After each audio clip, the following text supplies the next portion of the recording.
আজকে আমি চলে এসেছি এমন একটি পার্ক অ্যান্ড পিকনিক স্পটে, যেটা গত 1 বছর ধরে উত্তরবঙ্গের মানুষের কাছে অনেক জনপ্রিয় হয়ে উঠেছে। অনেকেই এই জায়গা নিয়ে আমাকে অনেক আগে থেকে ভিডিও দিতে বলেছে, কিন্তু আমার কখনো আসা হয়নি। তাই এবার ভাবলাম নিজে দেখে আসি এবং আপনাদের মাঝে শেয়ার করি। আজকের ভিডিওতে আমি দেখাবো এই পার্কের কোথায় কিভাবে আসবেন এবং এই পার্কের ভিতরে কি কি দেখার মতো জিনিস আছে, সবকিছু নিয়ে বিস্তারিত কথা বলবো। তার আগে এখন অব্দি যারা আমার পেজটাতে ফলো দেননি, অবশ্যই ফলো দিয়ে সাথেই থাকবেন। আমি রংপুরের অনেক জায়গা নিয়ে এর আগে ভিডিও করেছি, পার্ক, রিসোর্ট, রেস্টুরেন্ট। তবে এখন থেকে রংপুরের বাইরের জায়গাগুলোকে একটু তুলে ধরার চেষ্টা করব আপনাদের মাঝে। আজকে আমি চলে এসেছি রাজশাহী বিভাগের গোদাগাড়ী উপজেলার সাপিনা পার্কে।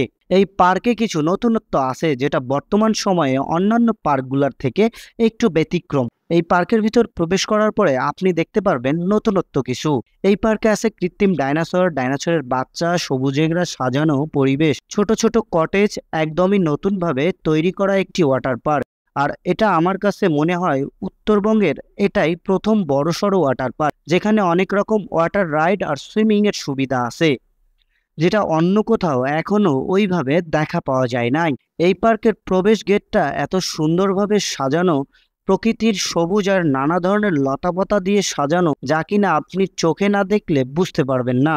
ভিতরে ঢুকে ডানে বামে সাজানো রাস্তা, প্রজাপতির আকৃতিতে গেট, সবুজ গাছের টানেল, সব মিলিয়ে যেন একটা স্বপ্নের জগৎ।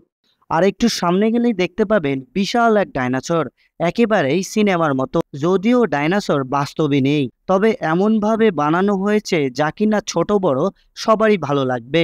ঠিক যেমন আমি দেখার পরেই এত ভালো লাগছে, যা কিনা ভাষায় প্রকাশ করার মতো না। আরো একটু ভিতরে গেলেই দেখতে পাবেন কথা বলা গাছ, ছোট ছোট কুড়ে ঘর ঘেরা পিকনিক স্পট, মিনি পাহাড়, ভালোবাসার গাছ, স্পিড বোর্ডের ব্যবস্থা সহ আরো বিদেশি পার্কের মতো সাজানো কিছু টাওয়ার। ভালোবাসার গাছটা বিশেষ আকর্ষণ, দুটি লাভ শেপের গাছ লাল রঙের সাজানো, একদম ছবি তোলার মতো পারফেক্ট একটা জায়গা। ছোট একটা লেকে স্পিড বোর্ডও আছে। বোর্ডে উঠতে চাইলে আপনাকে জনপ্রতি মাত্র 100 টাকা করে টিকিট কাটতে হবে। এছাড়াও যারা দূর দূরান্ত থেকে আসবেন তাদের জন্য রাতে থাকার ব্যবস্থাও আছে। দেশি স্টাইলে কটেজ আর ভিলা, এসি নন এসি দুই ধরনের ব্যবস্থা আছে। চাইলে পরিবার নিয়ে 1 রাত বা তারও অধিক রাত থাকতে পারেন। এত কিছুর পরেও সবচেয়ে ভালো লাগার জিনিস এখানকার ওয়াটার পার্কটি। সেখানে প্রবেশ ফি মাত্র 300 টাকা। আর ভিতরে যেসব ওয়াটার রাইড আছে সেগুলা সত্যিই অসাধারণ। মাত্র 300 টাকায় এত ভালো সুইমিং আর অন্য কোথাও আমি পাইনি। তবে আমি যেহেতু রংপুর থেকে এসেছি, আমার যাত্রাটা একটু কষ্টকর ছিল। রংপুর থেকে এই পার্কটির অবস্থান অনেক দূরে।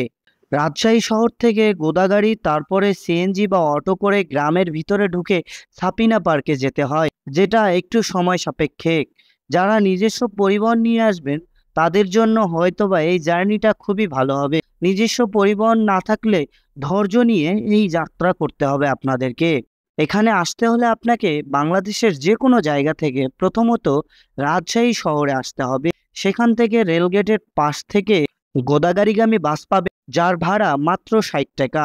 বাস থেকে নামার পরে 20 টাকা সিএনজি বা অটো ভাড়া দিয়ে খুব সহজেই চলে আসতে পারেন সাপিনা পার্কে। এই পার্কের প্রবেশ ফি মাত্র 50 টাকা। তবে এই পার্কের ডেকোরেশন এবং সৌন্দর্যের তুলনায় 50 টাকা ফি আমার কাছে খুবই রিজনেবল, এবং 50 টাকায় আপনি যত কিছু দেখবেন তা কল্পনাও করতে পারবেন না।